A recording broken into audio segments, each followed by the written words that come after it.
History tells the story of the world and of our lives. Sometimes that history goes bump in the night.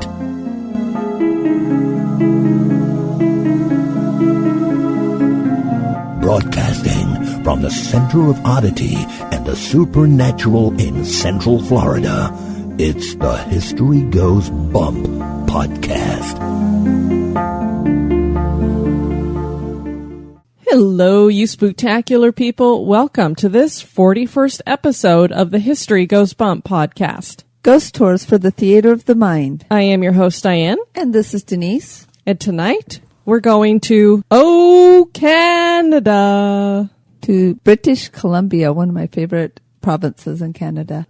Today, we're doing the Tranquille Sanatorium, which can be found in British Columbia, Canada. It's got an interesting history. And it also has some interesting hauntings going on there as well. Yay, we always love the hauntings. Which, of course, is why they are on the show in the first place. Hey, we got some great feedback on our last show that we had featuring Freya. That was a lot of fun. That was definitely a lot of fun. We had a great time talking to Freya from Australia.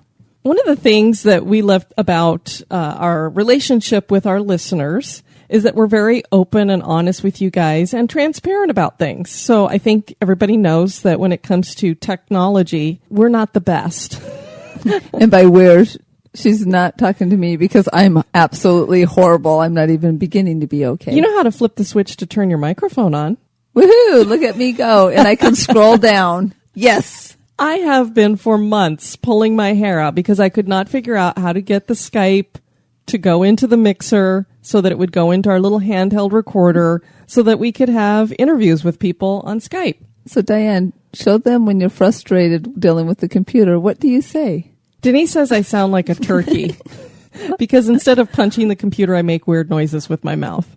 It is pretty funny. I don't laugh when she's doing it, but it's pretty funny. So do you want to give them a demonstration? No, I don't. But what it all came down to was I was plugging in the wrong cables into the wrong place. Well, I had two problems. The first problem is I found out the hard way. You cannot do all the extra little plug-in things. The mixer that we have is a USB one. When you put the USB right into the desktop, it just works. You don't have to plug any other cables in other than for the microphones. And everything just works beautifully. Now, if you want to throw in the Skype and record it outside of the mixer and everything, you have to have all these other cables that go with it. And when you plug those into the desktop, I found out the hard way, you get all the noise that is in the desktop computer. So there's a lot of buzzing. And so when we were recording, everything sounded great for us. And we even were recording the Skype person okay. But the person who was on Skype, all they were getting was a lot of feedback and buzz and all this other stuff. Even though I was doing a mix minus and stuff, we were having a problem there. So I was just like, okay, I give up. I can't figure out what's going on. Well, then I figured out, okay, it's the desktop that's the problem, so I need to use a laptop. Well, by the time I got around to doing that, I forgot which cable was supposed to be plugged in where, and I couldn't get it to work. And so up until the actual day that we were doing the call with Freya, I still was working on it. I said, okay, well, what we can do is we can record using Audacity. I'll just use the microphone that's on the laptop and the speakers that are on the laptop, and we'll sound like we're in a tunnel, but it will have it. Because that's all I could think of. And finally, last-ditch effort, I finally figured out which cable it was. And so I was like, okay, this will go good because Freya is a 17-year-old girl. So if things get screwed up technologically or what have you, it's not going to be as bad as if we have like some professional on here and they'll think, these girls don't know what the hell they're doing. Why am I even on this show? And actually we found out Freya was a professional, so she brought a lot to the show. Well, not only that, but then as we're doing the co-hosting and everything with her, and she's talking about how excited she is, and I can tell how excited she is, and, you know, her mom's going to listen in and everything, I start to get more and more scared because this is the first time I've ever tried this, like recording off Skype. I'm hoping that the recorder's recording everything. I'm hoping I can figure out how to get it from the recorder into the computer and edit it and everything. So I'm just getting more and more nervous as we're going. So when we got it done and I got everything edited and it all worked out beautifully and the sound was wonderful, it was just like, oh my gosh, it worked. So we're very happy about that because everything went so well. I thought, hey, Denise, that would be really cool to do that again. Yes, it would. So if you guys enjoyed it, and there are some of you out there who wouldn't be nervous about being on the show, but you've been to certain locations and you know a little bit about it and you would like to share some of that with us, we'd love to share it that way too. Now, we can have professionals on, but a lot of them, of course, come on because they're trying to hawk a book, which is fine with me. I'm going to be doing that pretty soon myself. So book is at the editor, guys. It book is at the editor. Book number 1 of my trilogies at the editor. And I can't even believe I let it go out of my hands because I'm one of those people. I'm like, oh my God, I suck.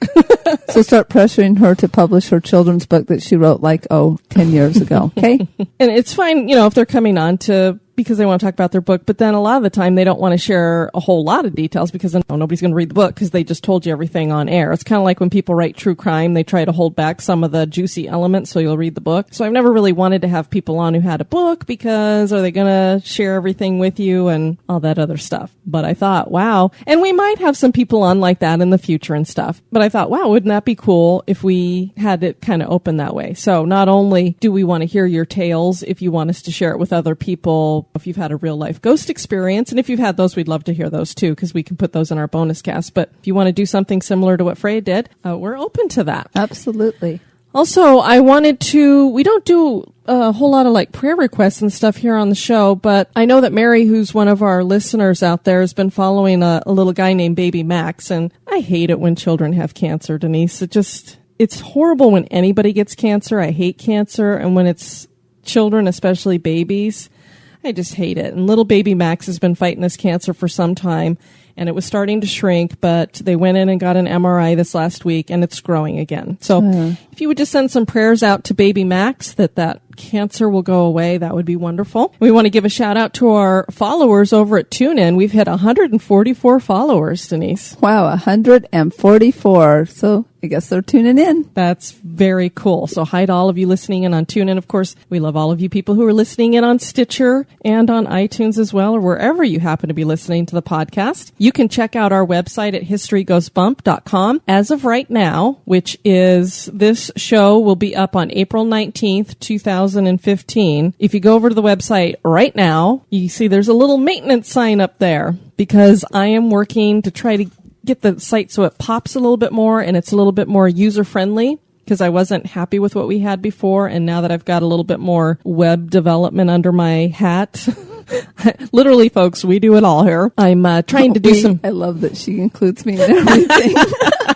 I'm trying to do some upgrades to it. So it should be ready sometime this next week, and it should be a little bit more user-friendly and all that good stuff. So, but that's where you can find out everything you'd want to know about the show. Our archives are going to be over there. I'm redoing the archives and everything, so there'll be little descriptions with it, and it'll be easier to listen to it there and have it set up as separate posts so they're easier to find and all that good stuff. So just working on all of that. We'd love to have you sign up for our mailing list there. It's not just to get a newsletter. And believe me, we send out maybe 3-4 things a month at the most. So you're not going to be inundated with a bunch of junk mail from us in your email box. Yeah, you won't have to scroll down and delete us every day.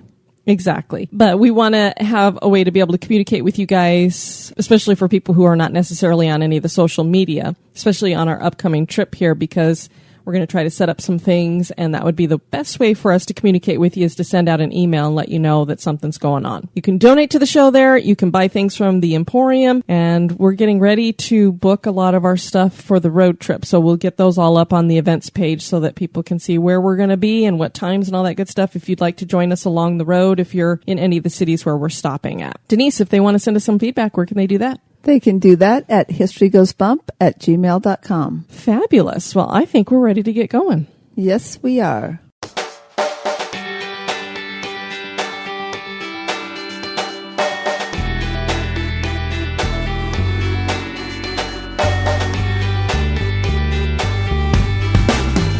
If you would like to support the show, please visit our Patreon page at patreon.com/historygoesbump. Or perhaps you just want to make a one-time donation.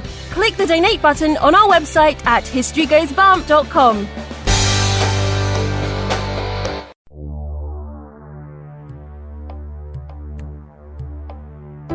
Welcome to this moment in Oddity history. Mixing fire and paper is never a good idea. Since the Holy Bible is a thick bound pile of paper, one would think that Bibles would burn quite readily. But something strange happens on occasion when Bibles and fires mix. It would seem that sometimes the Bible is fireproof. One such example of this phenomenon occurred last week involving one of the lead singers of country group Lady Antebellum. Hillary Scott was sleeping in the back of one of the group's tour buses when a rear tire blew out and the bus caught fire. She evacuated the tour bus quickly along with her husband, tour manager, and the driver. The entire rear lounge area of the bus was destroyed, including everything in it except Hillary's Bible. She wrote on Facebook, quote, "I kid you not, everything in the back lounge was destroyed from the flames except my Bible. The outside cover was burned and messed up, but not one page was missing," end quote. One might say this was luck, and that the idea that a Bible will not burn is urban legend. But how do you explain all the people who began sharing their personal stories of similar experiences? Pam said the interior of her car was burned out, but the Bible she left inside had only a singed cover. Monica wrote, quote, "When our house burned down 7 years ago, everything was destroyed. The firefighters did their best to save it, but there was no use. A young firefighter fell through the floor, and when they pulled him out, he had my Bible in his hand. Neither the firefighter nor my Bible was harmed." The Unexplained Mysteries website forum details a story about a girl whose house burned down, but the family Bible survived with only a burned cover and singed pages. So, is the Bible fireproof? Who knows for sure, but a book that doesn't burn in a destructive fire certainly is odd.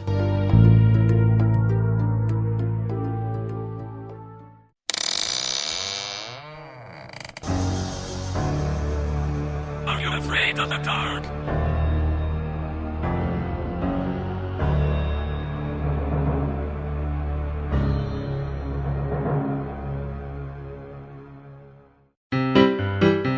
This day in history. 20 years ago, on this day, April 19th, in 1995, America was shocked by a domestic terrorist attack on American soil. Bailey Allman would have been 21 years old this year had she not been killed that day along with 167 other adults and children. Bailey was the little girl pictured in a photo taken by Charles Porter IV that appeared in papers and on the cover of Time magazine being cradled by a firefighter. The image of her sweet, lifeless body was forever burned into the minds of people who saw the picture and won the photographer a Pulitzer Prize. Timothy McVeigh, a Gulf War veteran, and his accomplice Terry Nichols planned and carried out a bombing against the Alfred P. Murrah Federal Building in downtown Oklahoma City. They formulated a bomb from fertilizer and other chemicals and loaded it into the back of a Ryder rental truck. McVeigh parked it in front of the building and then set it off. The blast completely obliterated the front of the Murrah building and damaged 324 buildings within a 16-block radius. After the blast, 665 rescue workers worked in rescue and recovery operations. Not only were 168 people killed, but 680 were injured. McVeigh was pulled over 90 minutes after the attack and arrested for driving without a license and weapons charges. Nichols was arrested shortly thereafter.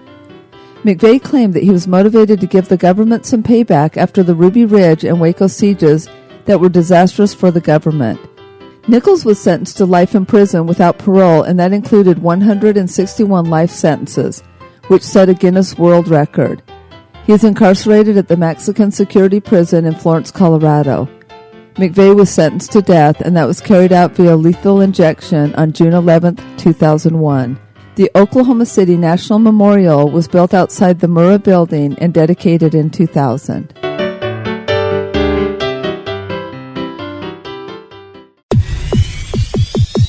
You're listening to History Goes Bump. On the outskirts of Kamloop, British Columbia, lies what remains of a once thriving, self-sufficient city for the sick. Tranquille Sanatorium is a complex made up of over 40 buildings that once housed the sick and later the handicapped. The grounds were beautiful and tranquil, and today attempts are being made to revitalize the location. But not all is tranquil at the sanatorium. Spirits continue to knock about the place. The years of loneliness and sadness seem to have been absorbed into the environment, and on occasion, those emotions can be felt by the living and haunting encounters can occur. It would seem that Tranquille Sanatorium just might be haunted. Kamloops, British Columbia in Canada, began as a fur trading post in 1812. The Thompson Rivers meet in Kamloops, and the local indigenous tribe, Secwepemc First Nation, named it Tkemlups, which means where the rivers meet. The location near the rivers helped Kamloops grow into a thriving city. 2 rival fur trading companies had set roots in the area, the Pacific Fur Company and the Northwest Company. The 2 companies combined efforts in 1813 but were later merged into the larger Hudson Bay Company in 1821. The Hudson Bay Company established Thompson's River Post. The post would later be renamed to Fort Kamloops. Fort Kamloops became an important way station between forts and later was used heavily during the Caribou Gold Rush. The Caribou Gold Rush was the most famous gold rush in British Columbia and started in 1861. The Canadian Pacific Railway was established in the 1880s, and Kamloops expanded during that time. The city was incorporated in 1893. In 1907, the King Edward Memorial Sanatorium was built in Kamloops to help treat tuberculosis despite the objection of local townspeople who feared contracting the dreaded disease. The climate in Kamloops is semi-arid and temperatures are generally mild, making it a keen place for tuberculosis sufferers. The name was later changed to Tranquille Sanatorium based on the small community that built up around the hospital. The community included several homes, a farm, and a fire department. The farm was original to the property and had been owned by the Cooney family that originally settled in the area in 1865. The Anti-Tuberculosis Society brought the property and used the farm to house sick people until the hospital could be finished. And the farm continued to operate as a ranch, helping the hospital to be fairly self-sufficient. The hospital was under the direction of Dr. Charles Fagan. The goals of the Anti-TB Society were to inaugurate and carry on a publicity campaign against tuberculosis, to stimulate a lively public interest in the prevention and treatment of tuberculosis, to cooperate with, assist, and encourage organizations and institutions engaged in the fight against the White Plague, to endeavor to promote the physical economy and social welfare of dependents and homes of persons incapacitated with tuberculosis, and generally to assist all by lawful means in bringing about conditions designed to control and prevent the spread of tuberculosis and curtail its ravages. The main building was completed in 1910. Other buildings were built to house doctors and nurses on the property. The nurses' residence was completed in 1913. The Anti-Tuberculosis Society ran the sanatorium until 1921. The provincial government then took over the operations.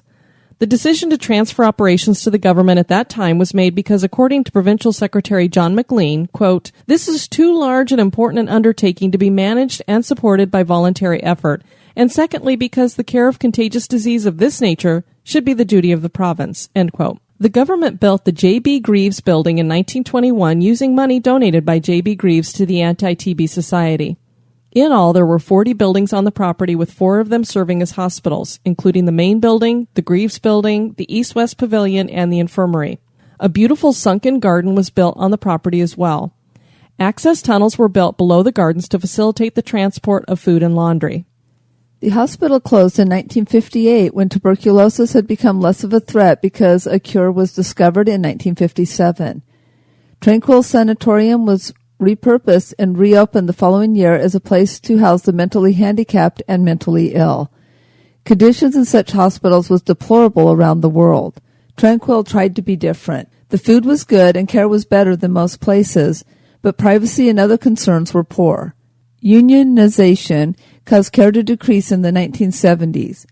The hospital closed permanently in 1983.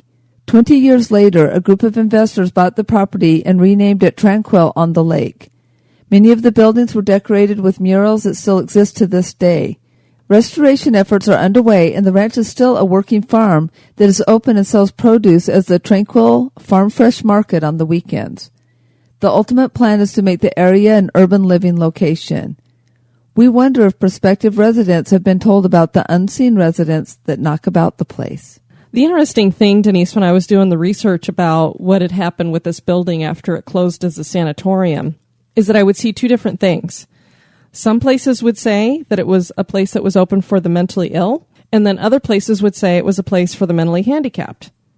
And so I was like, well, which is it? I mean, those aren't the same thing. They're 2 totally different things. So I was like, well, I can't figure out which one it is. So as I continued to do searching, and then I started looking at the way other places were run back then, it suddenly occurred to me that, we have this history in all of the world. And not all history, obviously, as we know, is good history. And there's a lot of things that you don't like to look at when it comes to history. And I think everybody understands that when mentally handicapped children were born, that their parents were told this child is never going to thrive. You might as well just leave them by the side of the road, put them away. So I think what happened in this particular area is you had a lot of the put them away somewhere else. Let somebody else take care of the situation. And here's a place that's being run by the government. Great, we'll just put them there. It's my understanding that they were housing the mentally ill and mentally handicapped all together. Well, and back in history as well, they didn't really differentiate between the two.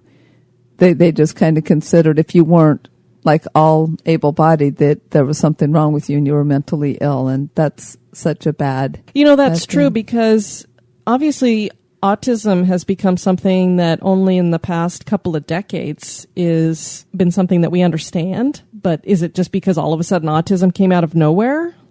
Well, obviously not. So it's just that they didn't really have a name and didn't understand it. So I'm sure there were a lot of people who were autistic at one time that they thought were mentally ill instead of just being, that they have some kind of they learn differently. They interact with the world around them differently. It doesn't mean that they're less than or what have you. I mean, we have an autistic cousin and we have an autistic nephew, and they both are really fairly well-functioning individuals. And brilliant, both of them, and funny. Mm-hmm. So we did find some records that indicate that there was a cemetery on property that was relocated to Kamloops. Bodies of the poor and unclaimed were dumped into a mass, unmarked grave, apparently.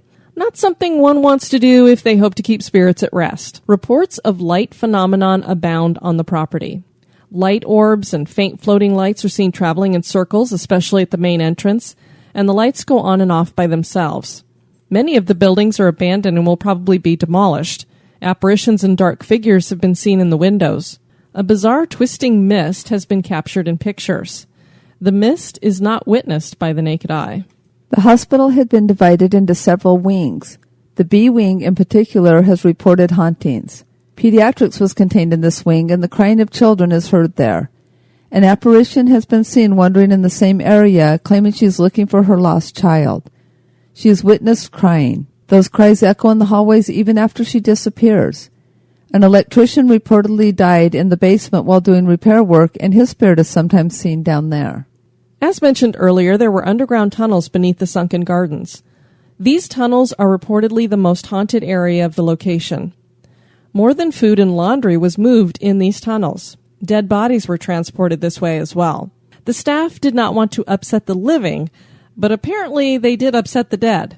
People who have investigated the tunnels claim to have been pushed by unseen forces, and muffled moans are heard echoing down the tunnels. And I'd seen one woman who had gone out to this site, and I'll give you more information about her in a moment. But she had said that she'd heard that the tunnels were haunted and everything, and she suggested that people not investigate there because who knows, maybe they're crumbling and in disrepair and that kind of thing. This, I believe the article that she'd written was a couple of years ago, and as I went to the main site for the location, those tunnels are not in disrepair. They actually offer tours on occasion down there.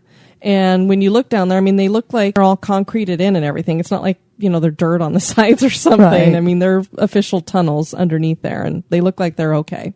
So it was like... But they're okay for, walking around, but I don't know about if you don't want to be joined by something that you can't see. Yeah, or grabbed or brushed up against. Well, it's funny that they say they hear moaning, because if they were transporting the dead, were they sometimes maybe transporting the not quite dead yet and just kind of dump their bodies? I mean... I'm not dead yet. Yeah. Look, guys, she's quoting Monty Python. Yay! Rumors have circulated that a nurse was murdered by a patient, and now she still wanders the grounds. An intense feeling of sadness is felt throughout the buildings that we believe is latent emotion that is built up from years of people being separated from others and their family because of their illness or mental issues. Sudden drops in temperature are felt as well. One person claimed that he was at the location at night and he was chased away by a mist-like apparition. You can imagine at a place like that, there would be a heavy sadness, because back in the day, they didn't do family groups and all this group stuff. It was just basically, like you said, they locked them away. So I can imagine just sitting there by yourself, locked away from the rest of the world, and just nurses and doctors would cause quite a bit of sadness. I found one website where a guy had documented some of the history, and then he was keeping track of information that people were giving him about residents who'd been there. And there were a lot of people who were talking about, well, my grandfather had been there when he was sick or whatever. And there was one woman who said, well, I remember when I was a young girl that my mom had been there for a couple of years, and she had had tuberculosis. And she said her mom did beat it and got to come home again. And the thing that her mom talked about a lot was just the intense loneliness she felt because they couldn't go visit her and she couldn't see her family, and you're separated out because tuberculosis was contagious and they were afraid that it would spread. And it's when something like that gets out of control, that's why they're a little bit worried that we're having it come across the border from Mexico right now. And we thought we'd beat this tuberculosis thing and it's coming back into its own again. So... But there would be this intense, and it seems like when you have hauntings, that's where a lot of it emulates from. Loneliness, sadness, hate, and... tragedy, for sure. Just tragic, whatever it might be, whether it's an accident or murder or something of that nature. Yeah, so, looking at, and we've talked about that before, the strong correlation of hauntings to intense emotion. Mm-hmm. So you definitely could see why when people are walking around in there that they just feel this sadness. But the cool thing is this has been turned into a type of farmer's market. And they even have, it's really neat, they have these places where they used to keep the cows. They used to milk the cows and everything. They pretty much took care of themselves there because the townspeople didn't want them coming anywhere near the town, really. They have these pens that are still there, and they painted them white, and they're big enough that each one of them is like a little area where vendors can set up their stuff. So it's a farmer's market, not just with produce, but vendors are there selling some of their wares. It looks really neat. Well, next time we're in British Columbia, since you do know that you have gone there on occasion. I have no idea where Kamloop is, though. Is that anywhere? I don't know where it's at. Guess we'll have to look. Yeah, we'll have to look. And so maybe someday we can camper it up there. Who knows? But so do the former residents of Tranquille Sanatorium still hang around the place? Is their energy locked into the location? Is Tranquille Sanatorium haunted? That is for you to decide. And in the show notes today, I do have a couple of links there. Sheila Webster has this website that's called We Love Kamloops, and she's got all kinds of stuff on there. Well, anyway, she had this article about Tranquille Sanatorium, and she had a lot of pictures. She'd gone up there and taken a ton of pictures. So I just put the link there so that people can go over and look at the pictures that she has. And then she went back a little bit later, I believe it was about a year later, and they were doing a whole bunch of restoration. And so she was putting up the before and after picture so that you could see how they'd restored stuff. And they're really doing a good job up there. So then I have a link to that post that she put on her website as well. And then the farm does have their official website, which is at tranquilfarmfresh.com. And the way you spell tranquil is a little bit different. It's TRANQUILLE. So make sure you put the LE at the end of that. And, we might have to peruse through those pictures a little closely because sometimes when restorations starts happening and pictures are taken, you do see apparitions. It makes one wonder if the haunting activity has not increased a little bit because they're doing that. Plus, as we mentioned earlier, it has been bought by some investors who are trying to form this urban, sustainable type city that they're trying to build there. And so I think they're going to be tearing down quite a bit of stuff. They're going to be building a lot of homes. They just want to make it this community. And it will become a theme park down the road because that's how Epcot started. That's true. I don't know how the spirits are going to feel about it. So we'll see. The activity might kick up a little bit there. Obviously, a lot of people died there and they would have just buried them there because nobody came back for their bodies. Right. And then, like I said, there was a cemetery there and they decided to move everybody. And that's just never a good idea.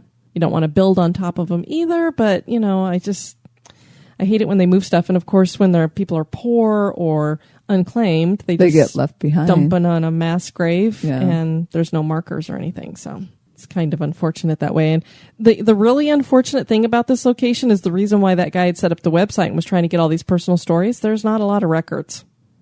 There's not a lot of records to find out who was there and why and when and all of that stuff. Well, and as we've seen, as we've gone through different cemeteries, especially the older ones, some of the markers, you would have no idea. You can't read them. You can't, Well, and I was just talking in general, not just the cemetery. I was talking about people who stayed at the actual hospital and everything.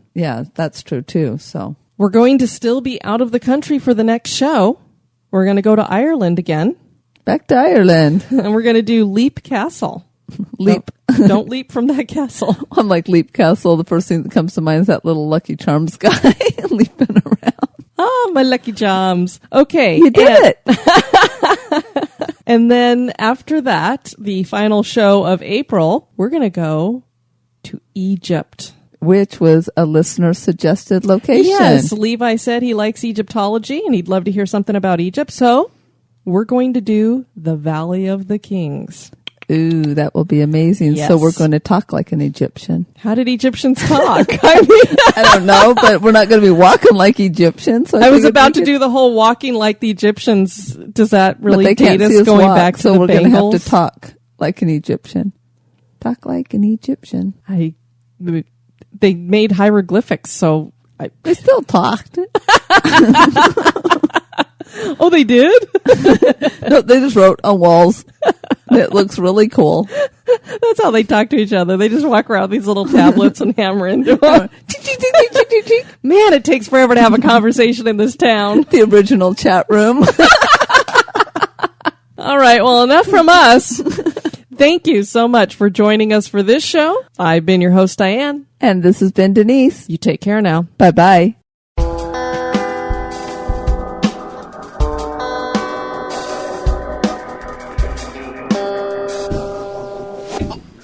Hey, this is Christopher.